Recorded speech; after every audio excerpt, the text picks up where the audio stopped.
red light is blinking. And as Gary Husband said, action. Action. I need a little like one of those. Take one. Yeah. Take one, take two, take 26. Yeah, right. All right. Okay, so friends, everybody who's watching and listening, thank you very much. I'm really, really happy to bring back a friend of mine, a very good friend of mine, also a musical hero and somebody I've been following for a long time. And this is part 2 of who knows how many we'll talk about over the next whatever amount of time in a series with my friend Jeff Richman. Thank you, Jeff. Thank you. Hello, everybody. It's really an honor to be here again. Well, I tell you, man, that last time we talked there for part 1, what a blast. Just so much, for me on my end where I sit, it's so interesting to hear a lot of these stories about people I've only seen, never met, never known. And that would include you, because I didn't know you until almost 2 years ago when Jimmy said, "Hey, I'm a friend, guitar player. Can you help him? I know you work with people with Parkinson's. He has Parkinson's." It was great. And there we go. He called me, and then you and I talked, and now we have a CD together. Yay! And I love this, man. I'm telling you, I listened to it. I would never believe that I would listen to a CD that had my name on it every day, because I've had quite a few CDs, but not with my name necessarily as a part of a group. But this one, man. Well, it's a dream come true for you, and a dream. No kidding, no kidding.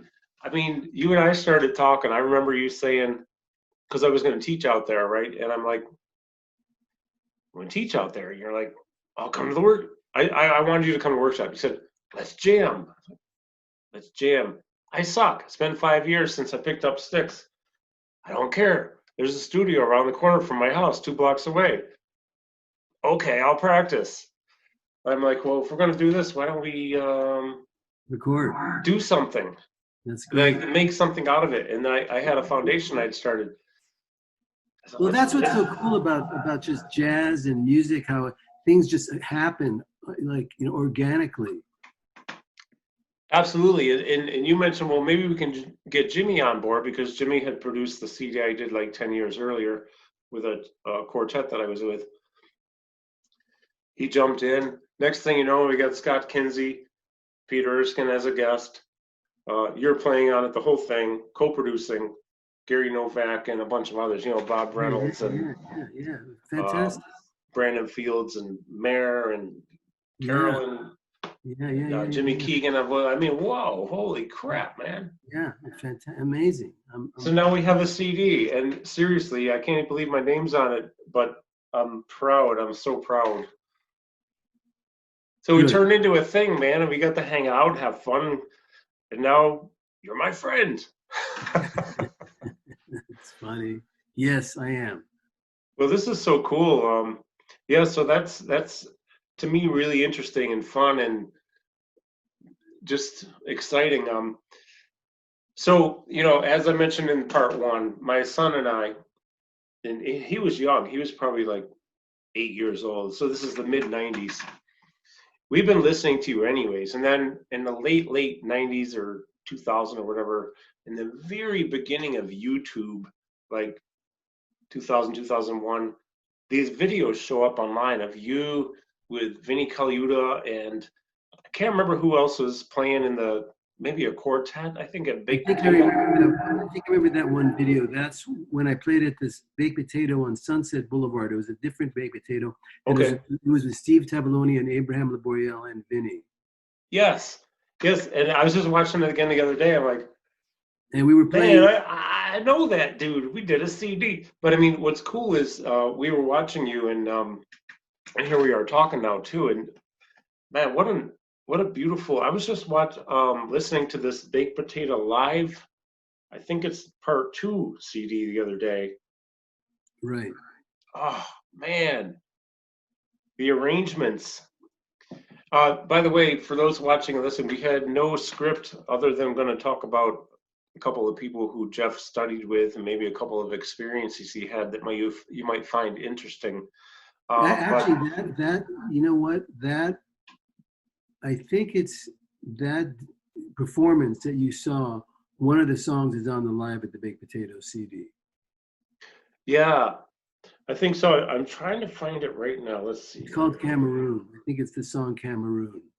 Cameroon. That's on the Live at the Baked Potato CD, and that's when Vinny played drums. He was incredible that night. Yeah, I'm looking for it now. Here it is. Live at the Baked Potato, Volume 2. It's hard to get this thing to show up right, but that's it. That's well. There's two of them, so I think the one that yeah. That's it. Cameroon Live. Right. That's it. Yeah, and I love the feel. And your sounds, I mean, the effects you're using are beautiful. And then Vinny totally messes with the 3 feel so much, which I love. I think the 3 meter might be my favorite to play. Ah, man. I can't tell you how many times I've listened to that one. That, by the way, for any guitar players, that chorus sound is the best chorus sound I've ever heard, and it's from a thing called the CE1. It's the very first chorus ever made. It's like a big gray box about this big. Anyway, really? Yeah. I love that song. I love it. There's kind of a funny thing that happened. That gig was such a stellar gig, and it was so packed, and there was lines coming out the back door. You know what I mean? And it was just incredible. That's so cool, man. So have you, I mean, we're totally random here, but have you seen Vinny recently? I saw him about 2 months ago because Osnoy, my friend, was recording a song, one last song for his upcoming album, and he asked Vinny to play on it, and Oz and me went together and we hung out with Vinny, and he was just spectacular and really nice. He looks like, I'm a little worried about him because, he smokes cigarettes, and he didn't look like he has been watching his diet. So I love the guy, and I want him to be healthy for the next 50 to 100 years. You know what I mean? So that's the only thing I can think about that kind of concerned me. But I think he's strong, and he's happy. He's happily married, and he's successful. So, but he was just great. He was really great, spectacular.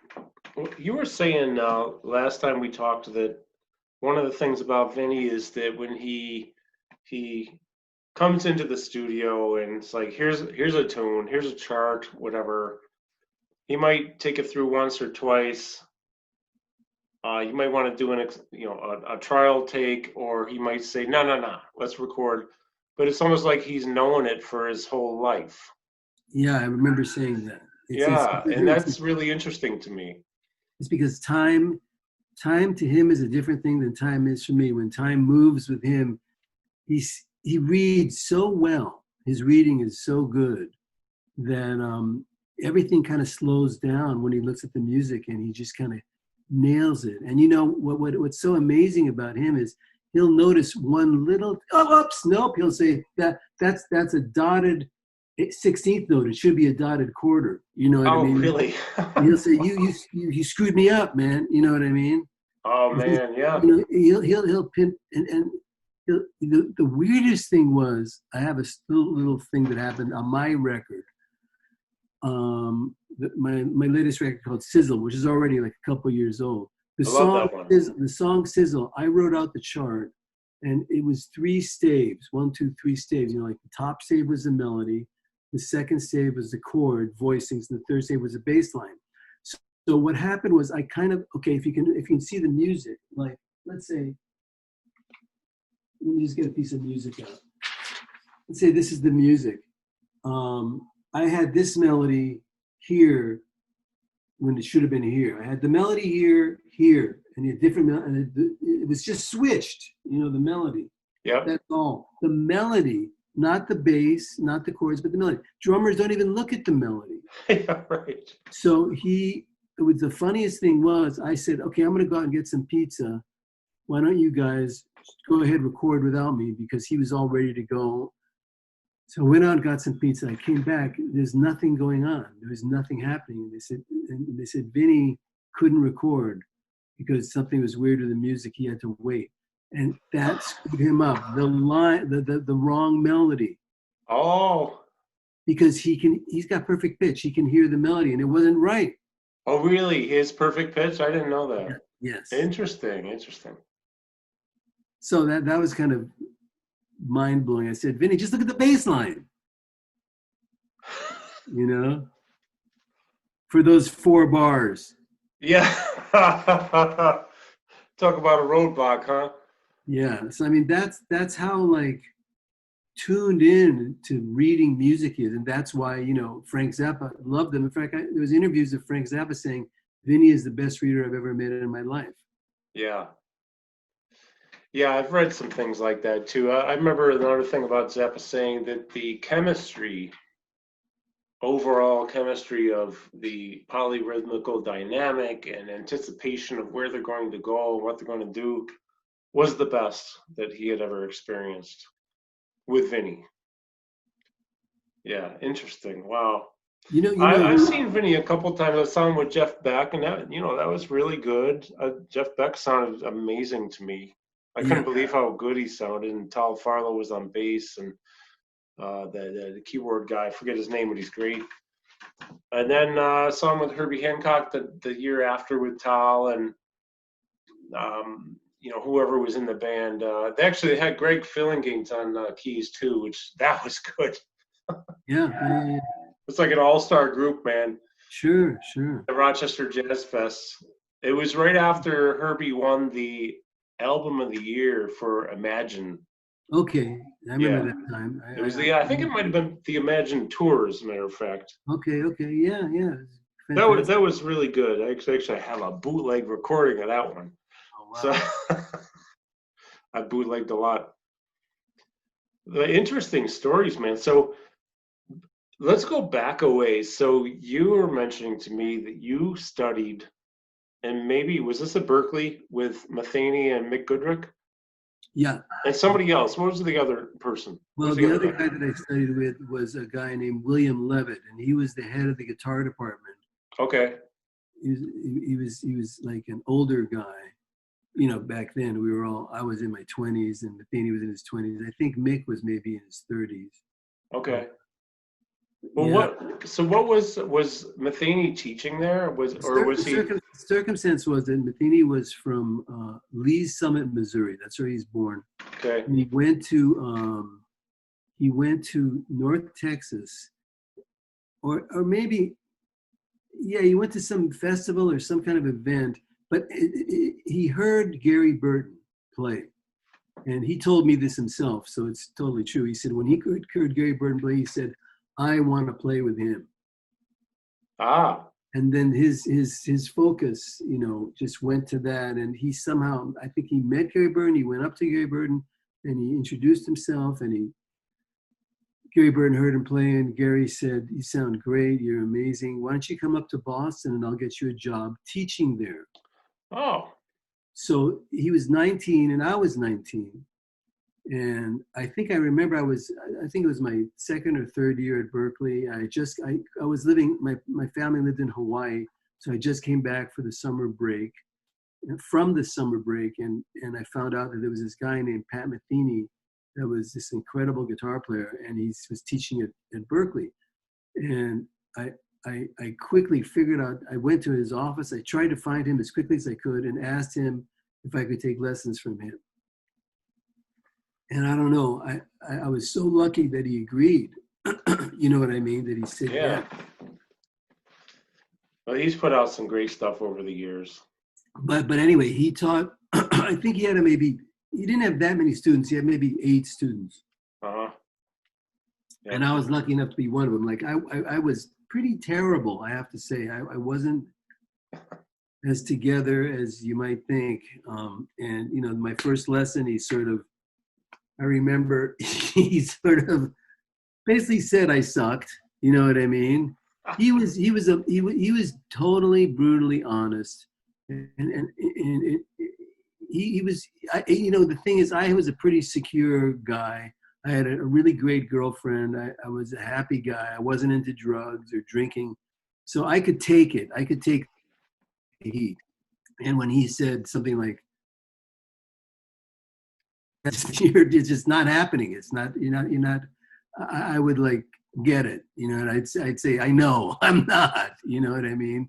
I wouldn't Wow. take it in a negative way or anything, because I knew back then that I was really fortunate to be studying with this guy, because he was like a meteorite in space that was burning hot. And sometimes he could burn you, you know what I mean? You know Yeah. what I mean?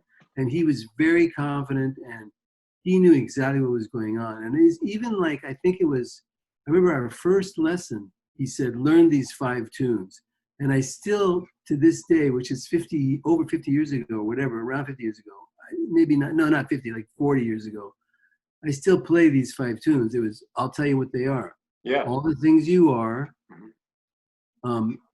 Days of Wine and Roses, How Insensitive, I think There Is No Greater Love, and I can't think of the last one, but it'll come up. I'll let you know.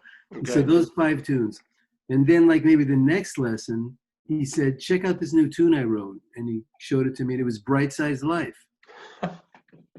Yeah. And I said, wow, you know, and I played it with him. And I mean, he said, you know, he was kind of brutal. Like I said, one time he said, you're lucky that you're such good friends with Mike Stern.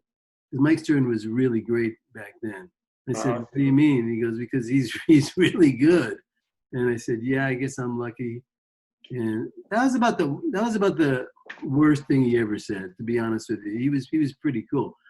One time he was going to New York, and I had relatives in New York, and I asked him if he could give me a ride because he had a car. Yep. And we spent about 4 or 5 hours together. And that was so great, because he kind of let his guard down, you know, of being a teacher and anything competitive. And he was really nice and really, really cool. And we talked about all kinds of stuff. And as a matter of fact, he said, tomorrow night or tonight, whatever it was, I think it was the next night, he said he was playing at a place called Cafe Wa, and for me to come down. I've heard of that. The bass player was going to be playing with him, and it was Jaco Pastorius. And So this is Pat Metheny saying this.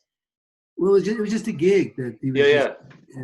And it was the Cafe Wa. Hendrix used to play there. It's on Bleecker Street, Google, a small club downstairs. So I went, and it was like nobody was there. I mean, there was like about 8 people in the audience. And, you know, the drummer was this guy that I forget his name, but he was sick or he couldn't make it. So he got Jan Hammer to play drums. No kidding. Jan Hammer was on drums. And the piano player was Paul Bley. No, real. Wow, man. And it was Paul Bley, Pat Metheny, and Jaco, and Jan Hammer.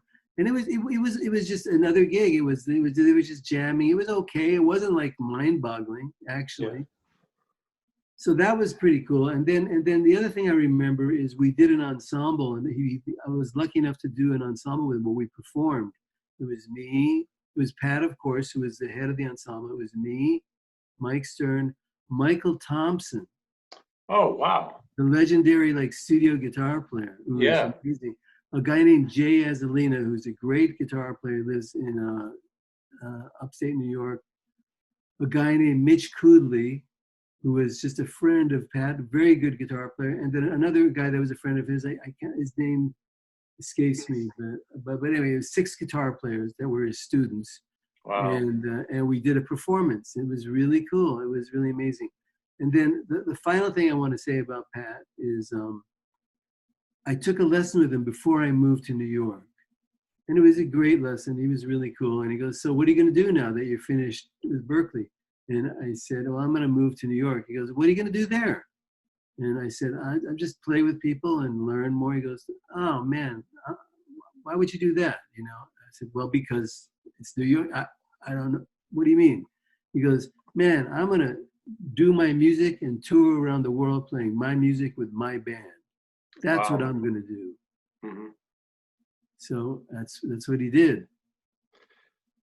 I have to say, I saw him for the first time in the fall of '79 with his band, with Gottlieb, probably Mark Egan, the guy Vasconcelos, the percussion guy. Who's that guy from South America? Nana Vasconcelos? Yes, thank you. And Lyle Mays. Yeah.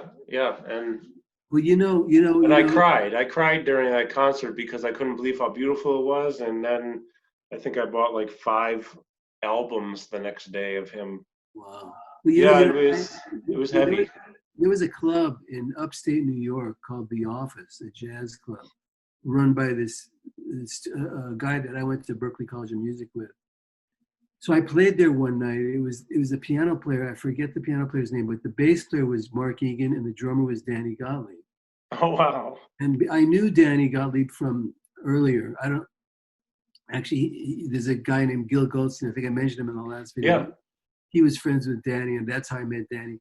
And I got this gig with Danny and Mark and this piano player at this place called The Office. And I had this Telecaster that I couldn't play. I mean, I was still struggling really bad with the instrument. I didn't have very many good nights. I was practicing, trying to get better. I was a basket case. So in walks Pat Metheny to this club. He knew me and he knew Danny, because him and Danny. And I saw Pat Metheny and I had a complete meltdown. And I think as soon as he walked in the club, I knew Pat, of course, because he was my teacher. I said, Pat, here, I took my guitar off. Play. You play. I'm not playing. You play. And Pat, of course, sounded amazing. And that's when he met Mark Egan, and he asked Mark Egan to join his band. No kidding, man. What's Mark Egan doing these days? Is he still around? I don't know, but I think he lives in upstate New York, and I think he's doing fine. He's a very nice guy and a very very great musician, bass player, real. Wow, yeah, because then I think after him was Rodby, right, in Pat's group? Yes. Yeah. And Antonio, the guy from Chicago on drums there, what's his name? Right, that guy, yeah. I forgot his name, but sure, of course, that guy. That guy. I feel bad I can't remember his name right now. And then Antonio. And Lyle sadly just passed away like 2 months ago, I guess. Yeah. I never got to meet actually any of them, but really enjoyed any time I saw Metheny. Or in fact, my son, we saw Metheny when my son was probably 6 years old. Do you remember back in the 80s, they had on, I don't know if it's PBS or what network, they would have like live at Montreal Jazz Fest. They had Miles Davis, that show. They had Pat Metheny, that show. They had a whole bunch of them. And then my son, we both had these giant bean bags. He sit on one, I sit on the other. I got it on VHS, I taped it, and we would watch Metheny over and over and over again, and then Miles over and over again. And there was never a time where I would listen to Metheny and not be anything other than completely exhilarated, because something special about the guy and his music and the band. The bands were always so good. Really, really great stuff. Wow. Well, I'm recalling like Lyle Mays. I had a band in when was it? It was like the 80s, and it was a really good band. There was a trumpet player named Mark Hatch who was very good, and he played EVI. Oh, yeah. And a drummer named Casey Sherrill was on drums. I remember him. And I think Gary Willis was the bass player. Wow. So Lyle knew Casey, and Casey invited Lyle to hear us play. And he came to one of our gigs, and we were playing, and I could hear somebody just screaming, going, "Yeah!" In the audience. And I'm thinking, what the, And he kept saying, "Yeah, man." You know, it was Lyle. Oh, really? It was Lyle. He was like completely riveted and getting off and going crazy. And he came up to me afterward and said, "You guys are so great. I'm going to tell Pat Metheny how great you guys are and about this EVI guy." And so I remember like maybe a month or two later or three, I saw the Pat Metheny group and I saw him, you know, Pat, and he goes, "Oh yeah, hey, how's it going?" Lyle said, "You guys are great." You know, he was cool. But then what happened was my first album was called Himalaya, and it was a tune that I wrote that I really was proud of. It was the first song. I had a girlfriend at the time who was like kind of a musical genius. She had a great pitch.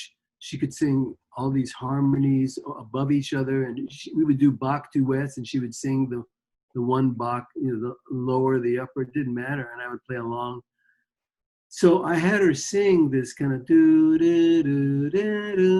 line, you know, on this song, and I thought it was cool. And so I had given my album to Lyle Mays because he came a couple times to our gigs. Wow. So then I saw him at a concert, and he came up to me and he goes, "Jeff, what the hell did you have those vocals on there for? I hated that."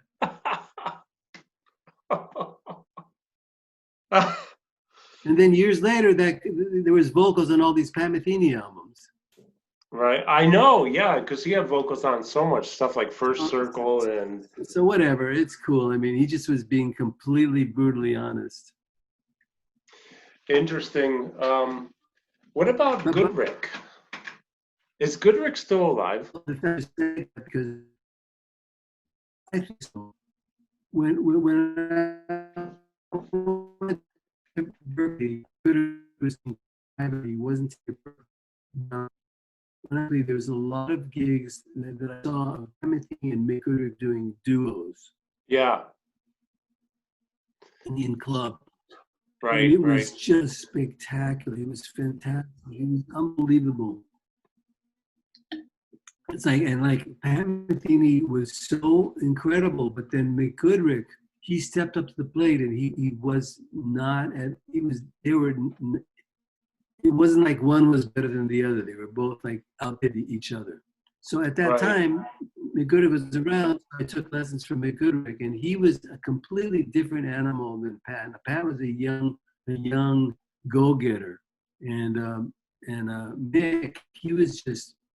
He didn't want to tour. He didn't want to do anything but just sit around and teach and live in Boston.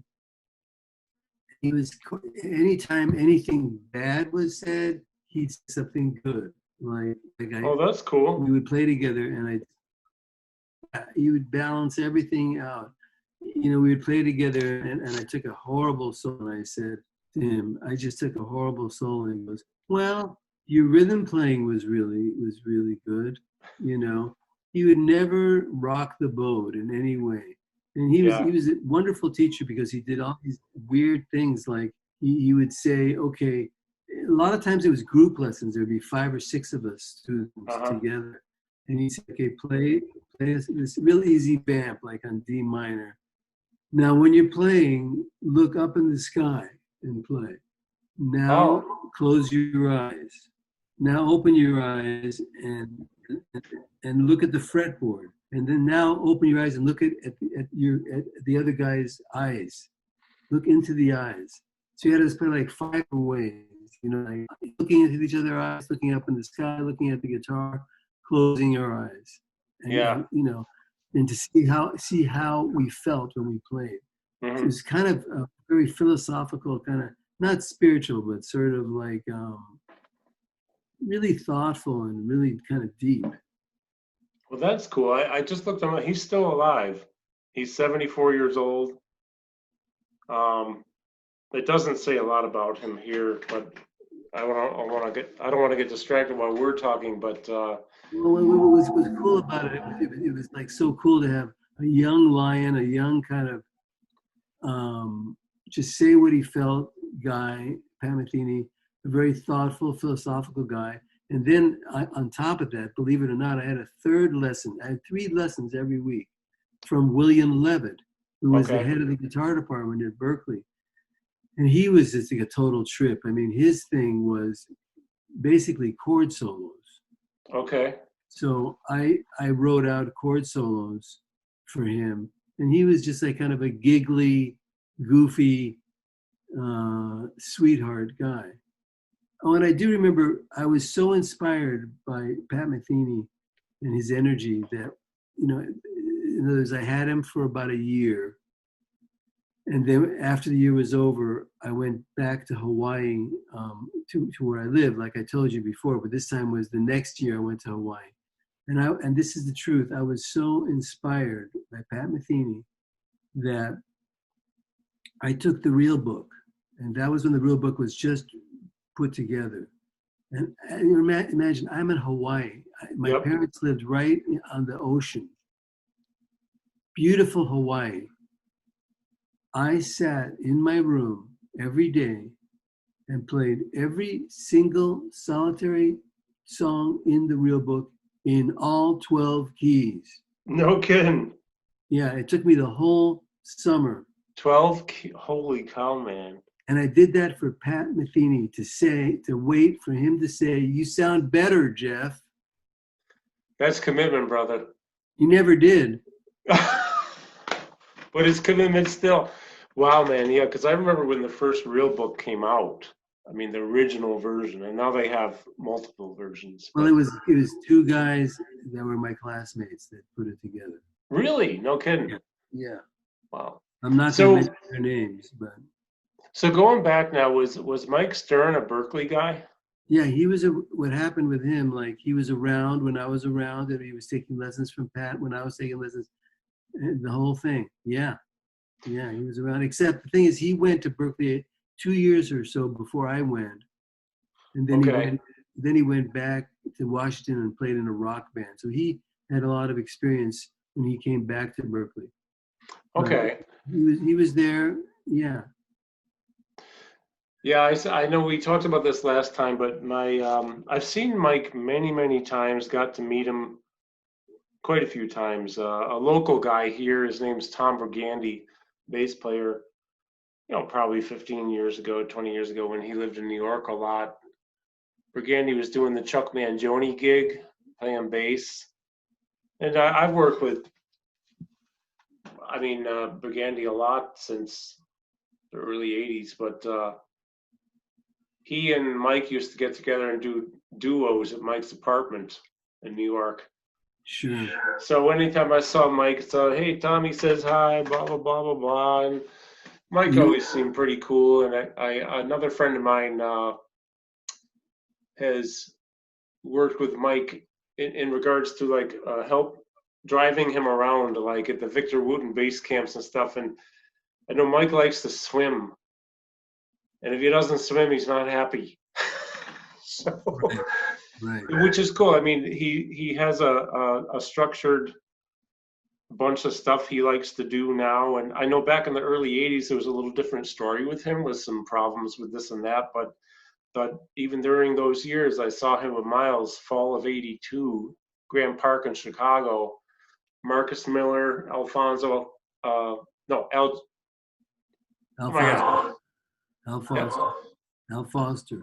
Al Foster, thank you, yes. And I think it was Mino Sinello.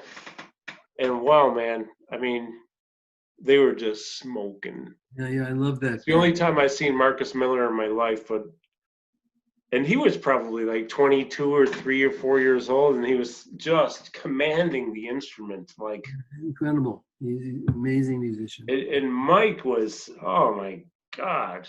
It was just a great band. I love that Man with the Horn, We Want Miles band. It was so good. I love that too. I really do. Really felt kind of bad when, Al Foster left and Mike left and Marcus left. I mean, Daryl Jones, man, he's no slouch. He's great. And actually, when I saw them with Vince Wilburn, and I still don't know who was on guitar, but I know I thought it was Robin Ford, but it wasn't Robin Ford. So it was some guy in the middle. Like no, I know who it was. It was a guy named Foley. Foley. Piccolo bass. But Bob Berg was playing tenor and soprano. Holy shit. Yeah, I mean, Berg just tore it up. The band was great. So there were two great concerts with different feel to them, but it was really great. Yeah. yeah. I don't care what anybody says about Miles in that era. I think he kicked ass. Me too. I loved everything he did. I mean, just he was my favorite. You know. It seems like, Miles and then a lot of the people who came out of that band, like Chicoria, McLaughlin, um, Schofield. Schofield, Herbie Hancock, they have this ability to recruit people who become more of them. You know what I mean? And they recruit people too, and it's really really cool how those people have molded and shaped the music of the people they're with, and then they go out on their own. Well, Miles knew how to pick the musicians. You know, even with Kind of Blue, how he got Bill Evans to play with him. How did that happen? Is there a story behind that? I don't know exactly. He just liked Bill Evans. He just thought Bill Evans had something. It didn't matter whether he was white or black. You know, Bill Evans just had this music that Miles felt he could use. You know, and that kind of like that cool open jazz. You know what I mean? That kind of the new modal thing that Miles created. Kind of Blue. You know, really cool. It's a landmark album. Yeah, I think it's the highest selling jazz album in history or something like that. Yeah, if it's not that, it's probably his best selling album, but it might be what you said too. It's millions of copies. Yeah. So, God, I love hearing these stories too. Just off the cuff, have you ever met John McLaughlin? No, I actually haven't. I've seen him play a number of times. Mm-hmm. Yeah, I haven't met him either. My son and I saw him a few years ago in Bethlehem, Pennsylvania, or Allentown, maybe at the Steel Stacks place. Beautiful place for a show. We saw Matheny there also the year after with Antonio, Chris Potter, and yeah, I remember that. And I hate to say this, I don't mean it. He's short.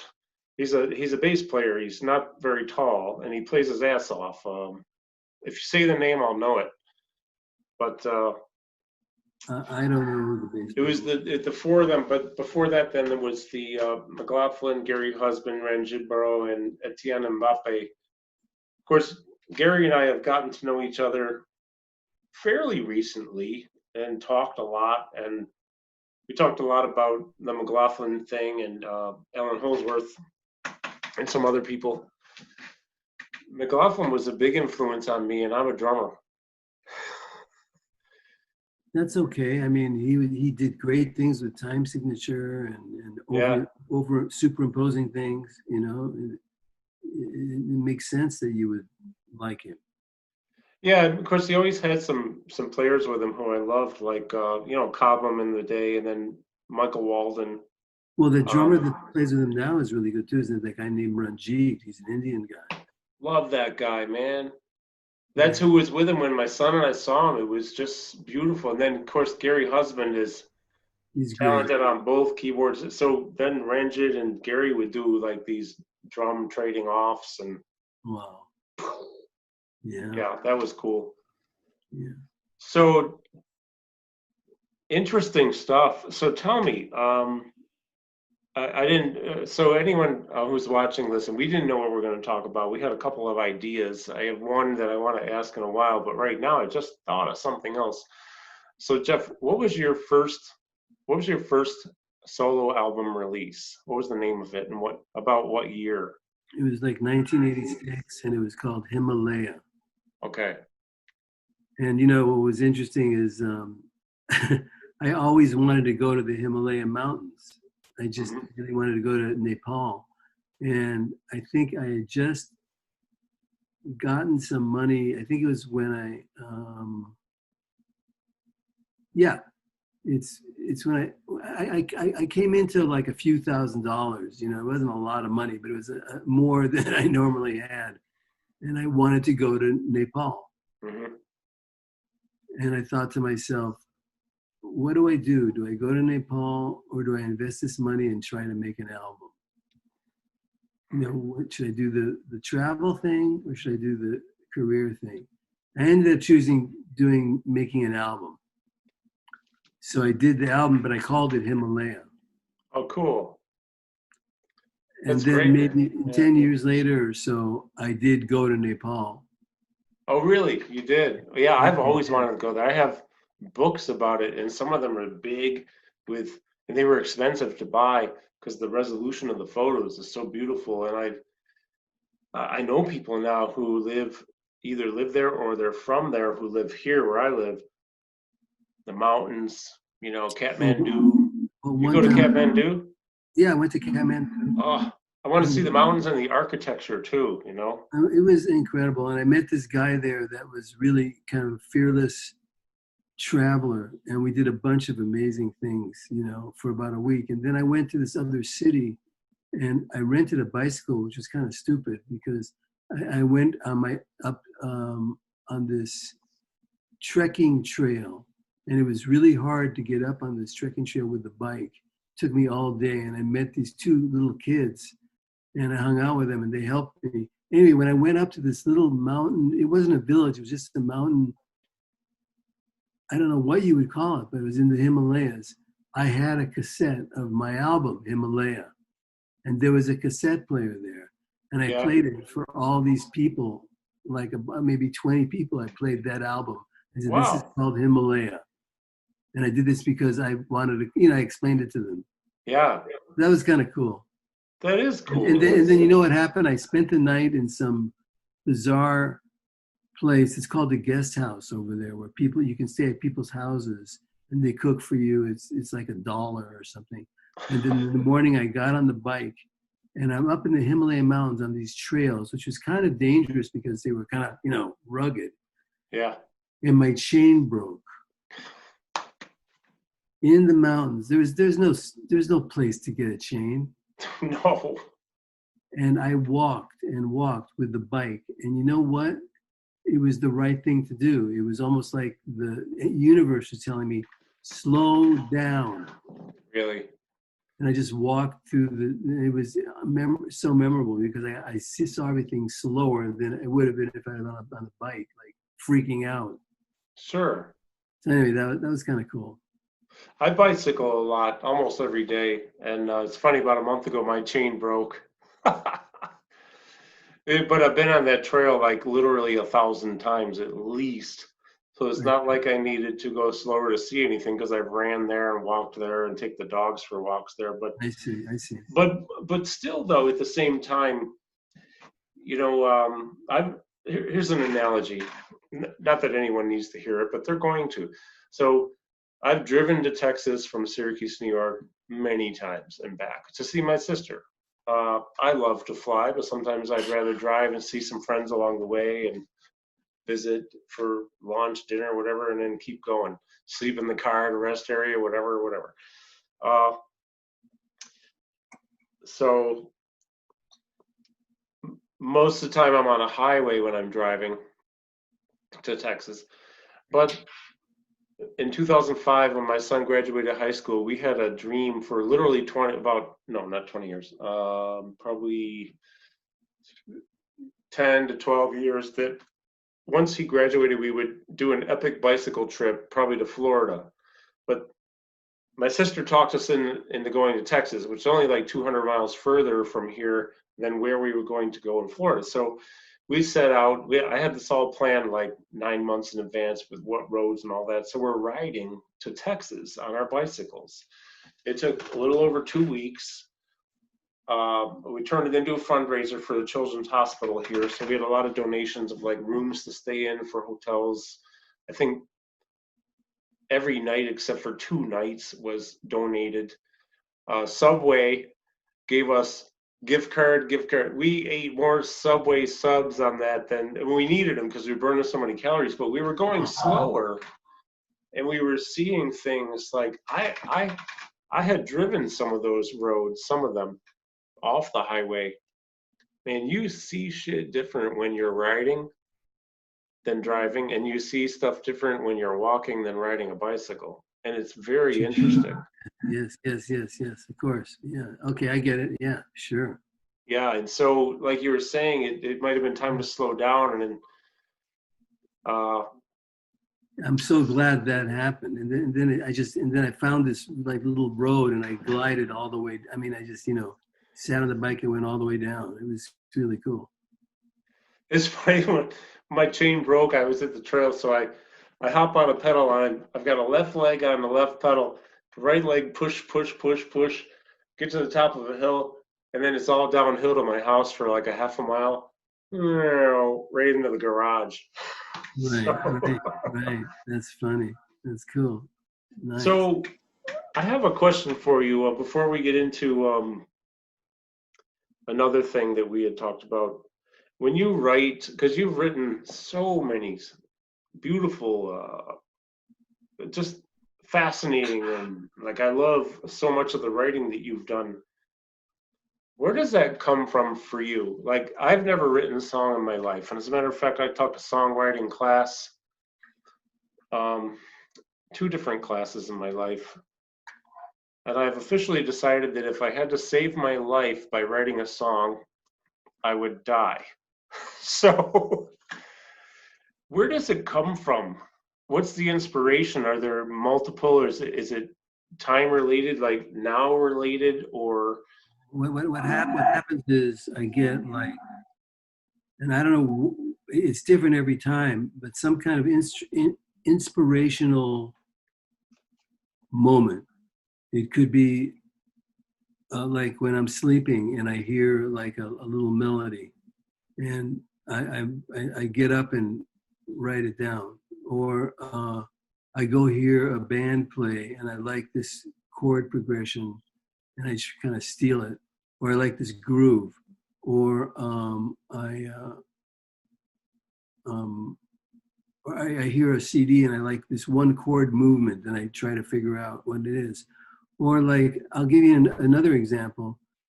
There's a song of mine that everybody seems to like. It's called Cameroon, and it kind of plays like butter. It's really easy to play with different musicians. Love that tune. Yeah, I love it. So that tune, it was kind of interesting. Like at that time I was playing every month the Baked Potato with different musicians. So I asked this guy who's an African bass player named, what was his name?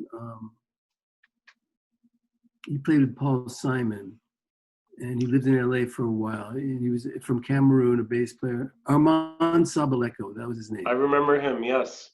So I asked him if he could play with me at the Baked Potato. I didn't really know him. And he said, yeah, maybe, I don't know. I'll let you know in 24 hours. So I said to myself, wow, great. I got a Cameroonian bass player. He's really cool.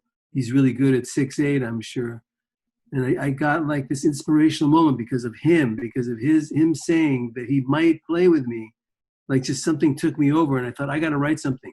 So I thought of what I thought of was Footprints. The song Footprints. Boom, boom, boom, boom, ba-doo, doo, doo, doo. So and that was in 3. No, yeah, in 3. So I thought, okay, it's in C. So I thought I'm going to take the note that's farthest away from C, which is F sharp. And I thought, boom, boom, boom, boom, boom, boom, a different bass line.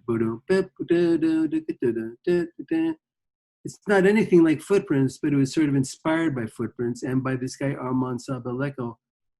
And I just wrote this melody. And it was sort of like, I thought about Footprints because Footprints is, it was like a simple melody. It wasn't Footprints melody, it was like totally different, but it was inspired by Footprints. And I wrote like a little melody, and then I thought, I got to come up with a really cool bridge. And I came up with this bridge that was sort of polyrhythmic. And before I knew it, I was pretty much done with a whole song in a couple hours. You're talking about Cameroon, right? Yeah, and so that was kind of an inspiration for me through this guy Armand. It turned out that Armand did not do the gig. I'm interrupting your talking because I love this. Is that Steve Travaglione? Yeah. I can just tell that guy has a very unique identity. I think it's a long intro. It is, but it's the coolest long intro ever. Oh yeah, man. I just love Well, that. that's how I wrote that. That was that one example. But everyone is a different thing. Yeah. No, I love that. Yeah, and just not to go off too much, but Steve, I've never met him, but man, that guy's done some really cool stuff, and he has an identity that's very, to me, very distinct. You You know know, what? He does a lot of. I don't know if you know this. The last 10, 20 years, studio work. He's on all these movies. really. Oh yeah, he Wow. works for like this. Actually, this basically this one composer that does a lot of TV shows and music. I forgot his name right this second, but he's really a famous composer. You know, And he was doing EWI back in the day, EWI, and he was doing. In a way, he reminds me a little bit of Wayne Shorter with his short bursts of notes. he's got a Wayne Shorter-ish vibe. He definitely Yet, does. yet it's his own thing too, which is cool. Yeah, yeah, But yeah, that's yeah. cool how that song came to be, Cameroon. Yeah, Yeah. that's very cool. Every song is sort of a story. You know what I mean? Interesting. Wow, man. So let's go to another arena right now. If I have to edit it out, I will. What was it like to work with Doc Severinsen? Well, it was kind of interesting. He had three different bands. And I'm One had interrupting. Did you tour with him? Were you traveling and stuff? what he would do is for the whole year that I played with him, he would travel to a different every weekend. He'd go to like we'd leave Friday night Uh-huh. and go and play Saturday night and Sunday night and come back home Monday or something like that. Hmm. So we went to every city in America pretty much, and so he had three kind of gigs. One gig was a Vegas show, so we played in Vegas, and we played in Atlantic City, and we played in something like in Texas once, that. And then he had another gig which was like the symphony thing, where he would go to symphonies in like Houston or Philadelphia or Montana, and he would play like I think he'd have us. Yeah, we just did a Malaguena. That's what it Yeah. was, and everybody had a solo or something. And then the third gig was like this fusion band that he called Zebron, Xebron, and we Okay. play that music. And he was a very quiet guy. He was a fantastic trumpet player, like really incredible, really, really, really, really incredible. But very quiet and kept to himself. And he was strange because he would never like tell you how he really felt. He was just kind of by himself on his Hmm. own. But he was, when you saw him on the Tonight Show, he seemed very outgoing and very loudmouth, but he really wasn't. He was very quiet. And I don't think he liked me that much. I think he was threatened by me because of the guitar. I don't know why exactly. Like, but I'll give you a couple things that happened that went on that were kind of weird. One thing was it was a lot of guitar players started using two amplifiers and did a stereo chorusing sound, you know what I mean? And I remember we had a rehearsal and I put two amps together and I put that chorus unit and made it sound like a chorusing stereo sound, and it sounded great. And Doc came up to the two amps and he said, "Wow, what is that?" I said, "It's like a stereo chorus, you know." And he goes, "Yeah, that sounds really good." And I said, "Yeah, isn't it cool?" And he said, "Yeah." So then he walked away, and I went to the road manager and I said, "From now on, I want two amps so I can do that stereo chorus." And he goes, "No, you don't understand.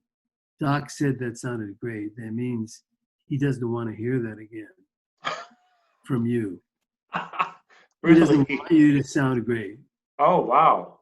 He does not want you to sound great." And I got my mind blown. So we never did that. And then also, the other thing that was really weird was that was the time when Miles was just coming out with the Man in the Horn, Yep. Man with the Horn. And I remember we were rehearsing with Doc like during the week and not during the weekend, not Friday or Saturday. So Friday night was when Miles Davis was going to play at the Hollywood Bowl with Mike Stern, Al Foster, Marcus Miller, was going to finally come out, and my friend was playing guitar. So, I mean, I Right. bought tickets to see it Friday night, and I knew Doc wasn't rehearsing. So did the whole band, the bass player, drummer, piano player. We all bought tickets to see Miles Davis. So some reason, which was really a bummer, that same road manager, he got word that we were going to see Miles Davis Friday night. And the idiot told Doc. So Thursday night, we're rehearsing with Doc. And Doc says, oh, by the way, we're rehearsing tomorrow, Friday night. Oh, jeez. And the whole band went, no, we can't, please. And he flipped out. He goes, if you guys cannot rehearse tomorrow night, you're all fired. And he starts screaming and yelling and just going absolutely meltdown. Insane. So we couldn't see Miles Davis. Man. Now, luckily, Miles Davis was playing the next night in San Francisco. And I went up to San Francisco and I heard him. Oh, that's cool. And then, you know, it's funny because when we were hanging out last year, I totally forgot, but you told me this story. Yeah, I forgot about it. So you saw him in San Fran the next night? Yeah. The final story about Doc was, which is kind of depressing, was we were playing in Ohio or something, and there was a song that was the last song of the night, and it was like a shuffle. And it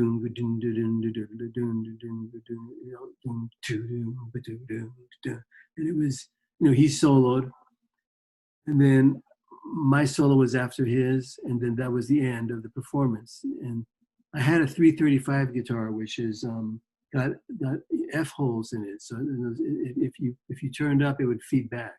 Okay. So I started playing, and it was a shuffle, and I was sounding good. The sound was really great, and it started feeding back. So I went up, on the stage, farther, closer to the audience, and I took a solo. And as I turned around at the end of my solo, Doc looked at me. He screamed at me, and he swore at me, and he said, "Don't ever go play in front of me again." You know what I mean? And then the next morning, I got a phone call, and I was fired. Oh, jeez. Because of that. Oh, man. So this is during the show, during the tune. Whoa, man. Holy cow. Yeah. Yeah, I said, I'm sorry. It was because my guitar was feeding back, and he was just like, anyway, that was a bummer. I was just looking him up. He's going to be 93 in July.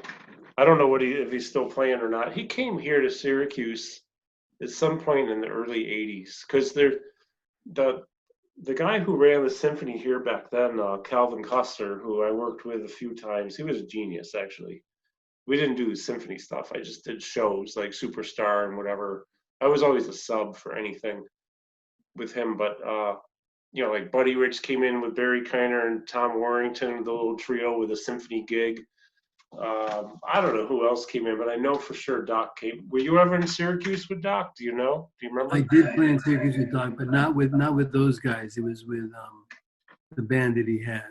Okay.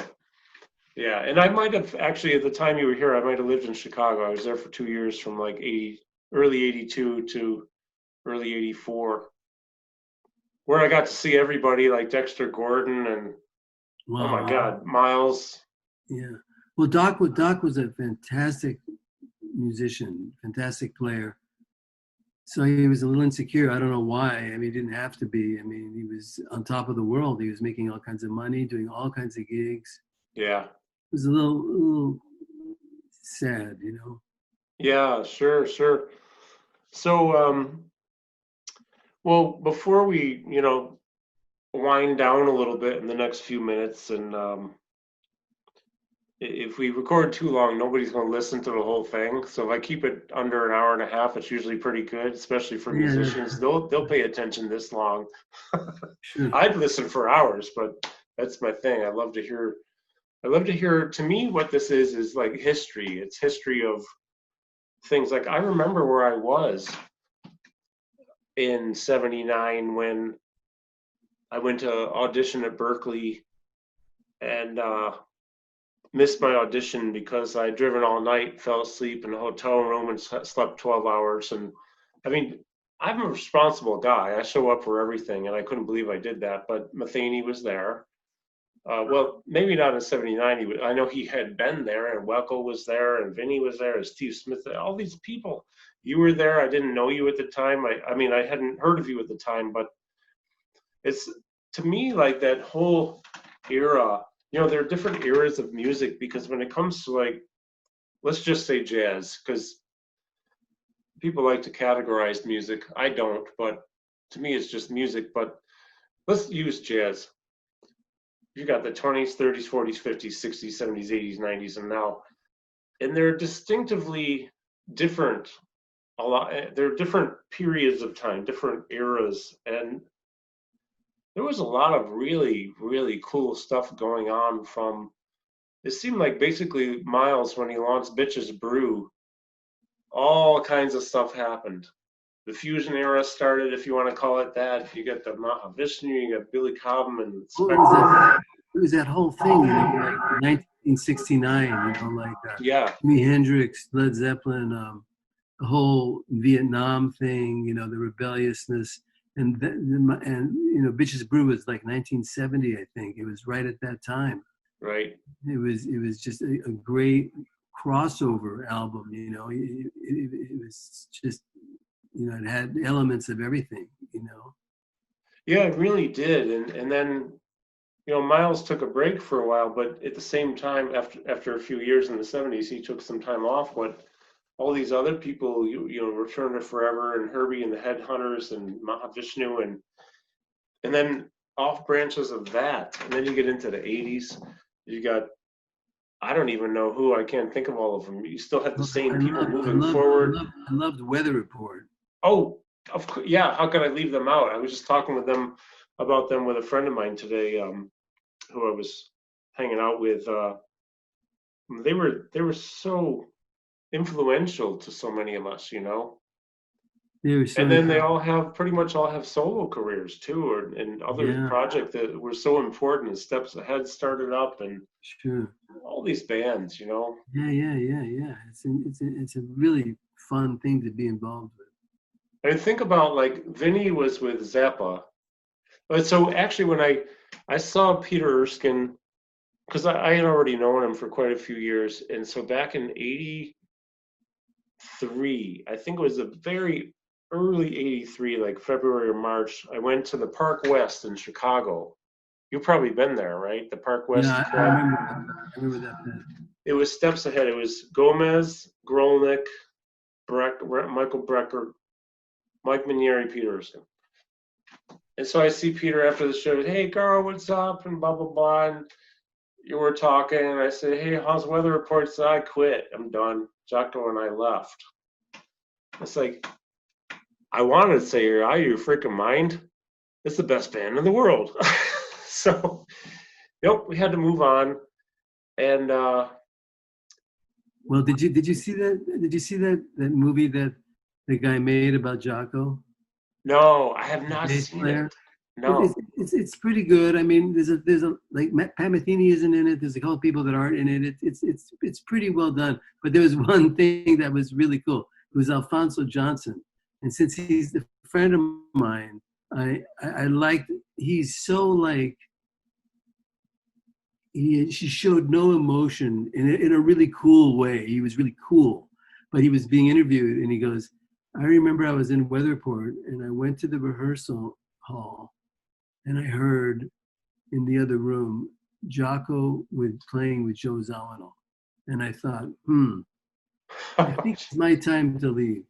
Oh man! So I quit, and I joined Billy Cobham's band. No. That was with George. He said it in such a with George Duke. He said it in such a cool way, like he got the last laugh. He quit first. You know, smart guy, man. It was so well put. The way Alfonso was so mild mannered about it. He wasn't upset, pissed off, jealous. He was totally cool.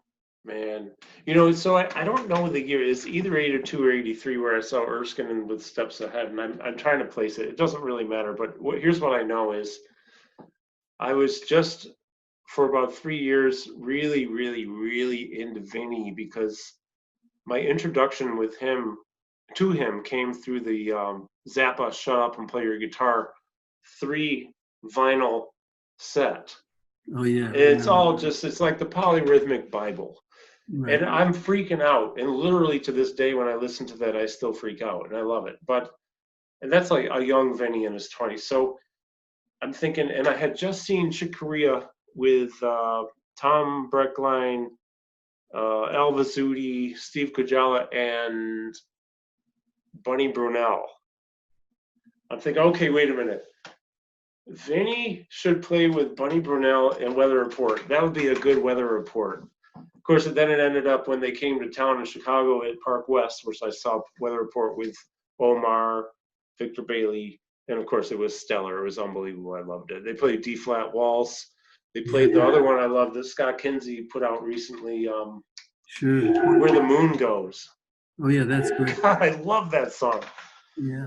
Yeah, so I don't, I've never met Vinny, Bunny and Brunel and I've communicated on Facebook a lot. Don't know him. When I saw him back in the day twice, I thought I was gonna die. He had like a Rickenbacker up and down bass. He played the crap out of it. But do you ever work with Bunny Brunel? A few gigs, yeah. Yep.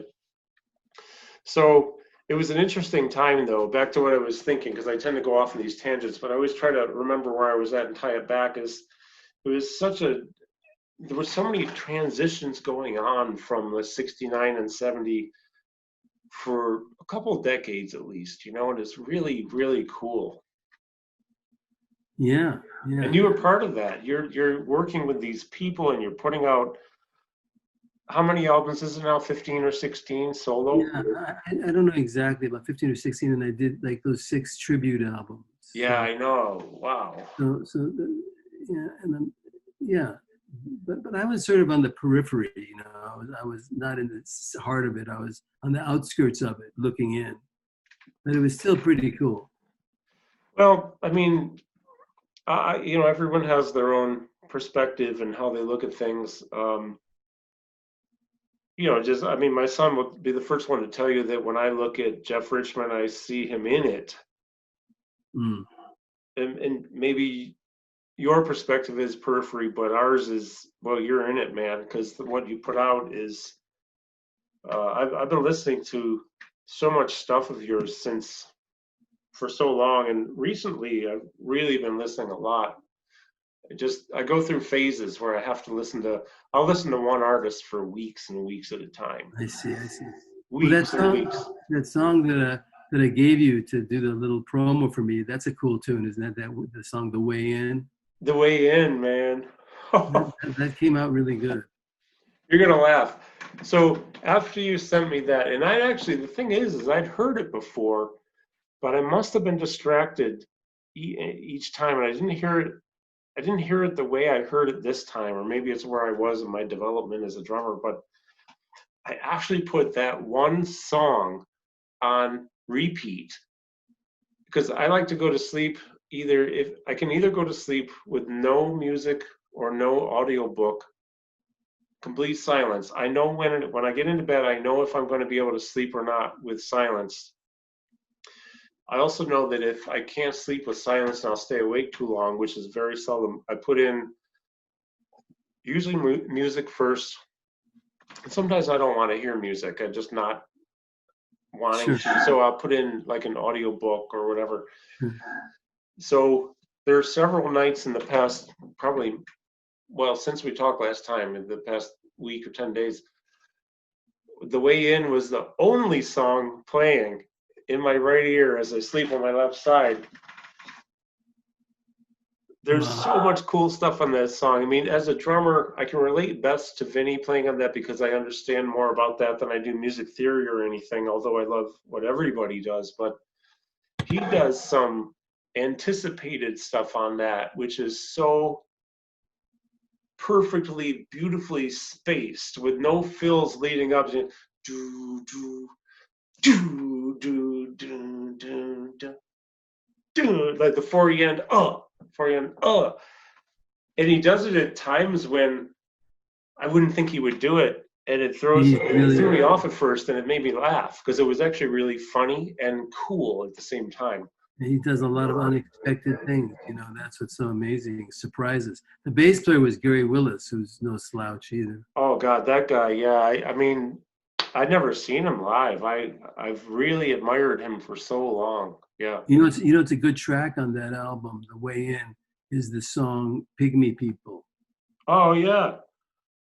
That was magic. It was just a trio, me, Gary, and Vinny, and we played really well. It was a really good take. And then Phil, the producer, Philip Giffen, he got this vocal, it's amazing vocal. I don't know how he thought that up. It was this amazing 3-part harmony that did these voices, and he got his wife to sing like an African, like. And I'm playing it right now. I mean, to this day, it's still hip, I think. I'm going to move it forward a little bit.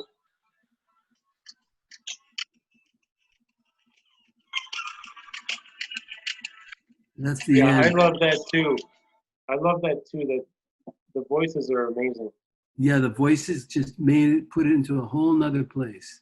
Yeah. Really, really brilliant. That guy, Phil is amazing.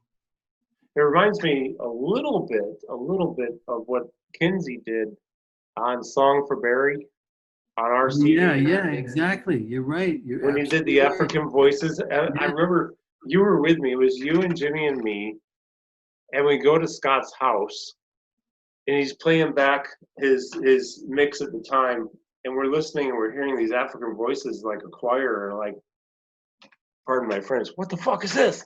This is the coolest shit in the world. It was so cool. Yeah, that is really, really brilliant of Scott. Amazing. That's amazing. Yeah, I love it. This is fun, man. I love. It's always good to connect with you. And I know we're recording now. We're gonna post some stuff. Whether we're recording or not, it doesn't matter. Connecting with you is always great. Yeah, same here. Really. How are you feeling these days? I'm feeling okay. Yeah. I'm in the valley, San Fernando Valley. It's hot sometimes. Yeah. It's it's a little weird being locked in. You know what I mean? Yeah, no gigs, right? There's no gigs, but that's okay. I'm doing pretty good actually. Yeah. Does Tavener still have the studio in the same place? Yeah. Yeah. I know he was looking to move, but I was just curious. Yeah, in fact, I'm going to call him. I called him and he hasn't called me back. So I'm like getting worried about him. So I'm going to call him today. Okay, yeah. I'm sure he's fine. Well, I tell you, that guy, I appreciate you introducing me to him because he did such a beautiful job in there. He's the professional of all professionals.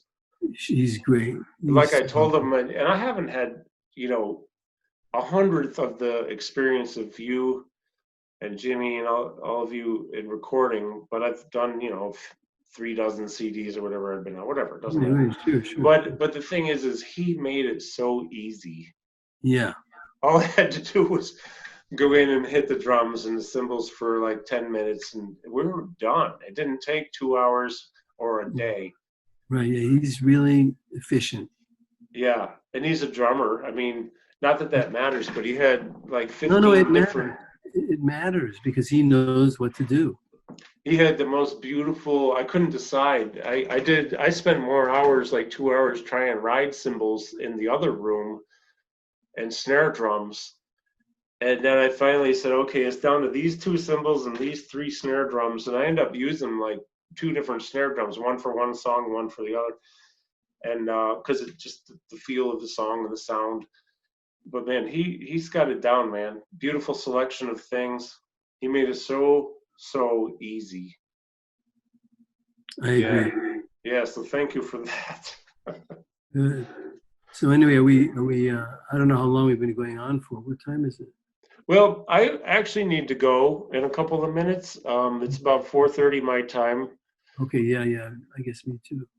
Yeah, so always great to talk with you, man. I really appreciate you being willing to get on and share some of these stories because there are a lot of people who really will enjoy hearing these things. There are people like you and me out there who are of close to the same era. You're in it, in my view. You studied with Matheny, you studied with Goodrich, you work with all these people. Then there are people who we've been fans for so long, and to be able to hear some of the stories is really cool. It Well, just thanks. it It's really cool sheds to, a light on it that is like a little bit of reality of what it's really like, what was really happening, and because you don't hear that stuff a lot of times, and yeah. yeah, it's cool. It's just fun, and Well, it, it I'm sort of writing down some of the things that have happened, like some of the stories I told you. It'll be probably make a book out of it. you need to do that. You need to. Peter did a book, No Beethoven. I guess that was a zonal phrase. I didn't know that. Ain't no I heard Beethoven. about that. I heard about that. It's a really good book. It's a great, you know what it is? It's jazz history. Okay, so And you can do the Jeff, I'm gonna do something like that, but in my own thing. Yeah. absolutely, you do the Jeff Richman jazz history, your experience and Right. your views and your this and that. And I'm it's working on that. important to do. I think it's really important to do. And there are going to be a lot of people who appreciate that. Yeah, well, thanks. I'm gonna keep trying. It's a lot of. I've written about 9 little stories so far. That's great. That's great. Well, listen, brother, stay on with me. I'm going to end the recording in a minute. Stay on for just a minute, and thank you. Thank you. Always a pleasure, my friend. Likewise. Thanks for having me, and let's do some more. Oh, we need to do a series, seriously, because there's so much history here. Okay. People who are watching, people who are listening on YouTube and SoundCloud, whatever platform you're on, I really appreciate it too. Jeff Richman, as you probably know from listening before on part 1, started listening to him in somewhere in 93, 94, 95. I'm not exactly sure when, but I know when YouTube hit, I was watching you on there. I'm like, this dude is doing really cool stuff. And now we're friends. We did a CD together, and I feel so honored and grateful. So thank you, Jeff. Thank you, everyone, for watching, listening. And we'll be back with more at some point in the near future. Have a great, great day. Great. All right. Okay, thanks. You got it, man.